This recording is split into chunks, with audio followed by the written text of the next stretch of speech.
अस्सलाम वालेकुम दोस्तों, उम्मीद है कि आप सब खैरियत से होंगे। अगर आपको खांसी, सांस की तकलीफ़ या बलगम की शिकायत रहती है तो आज की वीडियो ख़ास तौर पर आपके लिए है। आज हम बात करेंगे हाइड्रोलिन सिरप के बारे में, जो खांसी के इलाज के लिए बहुत ही अच्छा और मौसर समझा जाता है।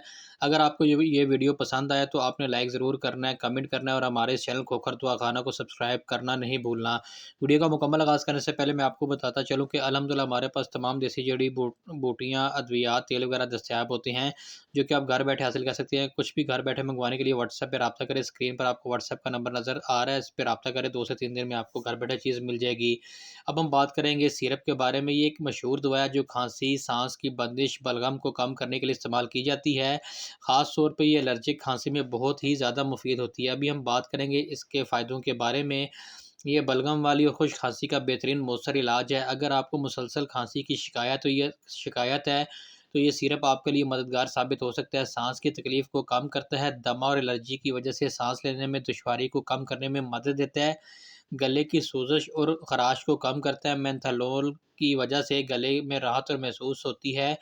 ब्रोंकाइटिस और एलर्जिक रिएक्शन में मुफीद है। अगर आप धूल, धुएँ या एलर्जी की वजह से आपको खांसी होती है तो ये मेडिसिन आपके लिए बहुत ही बेहतरीन होती है।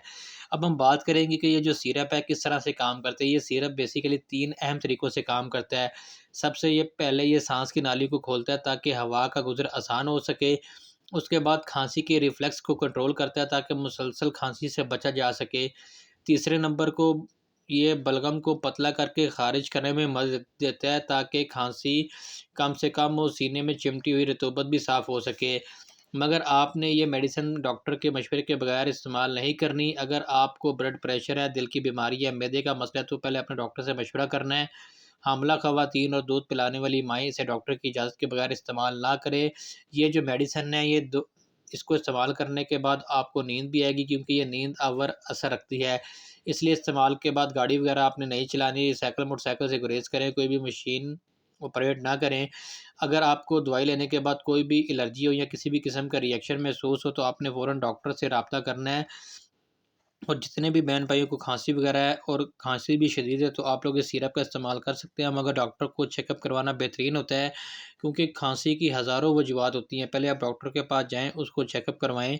उसको चेकअप करवाने के बाद अगर डॉक्टर आपको ये सिरप रेकमेंड करता है तो उसके बाद आपने ये सिरप इस्तेमाल करना है, क्योंकि इसके बहुत सारे साइड इफ़ेक्ट भी होते हैं। अक्सर लोग जो होते हैं वो डॉक्टर के पास जाते नहीं और धड़ाधड़ इन चीज़ों का इस्तेमाल करते हैं सिरप का, मेडिसिन का, तो वो उनके लिए नुकसानदेह भी होते हैं। पहले आपने डॉक्टर के पास जाना है, उसके बाद आपने इसका इस्तेमाल करना है। मैं उम्मीद करता हूँ कि आज की वीडियो आपको बहुत ही ज़्यादा पसंद आई होगी। मिलते हैं अगली वीडियो में, तब तक के लिए खुदा हाफ़िज़।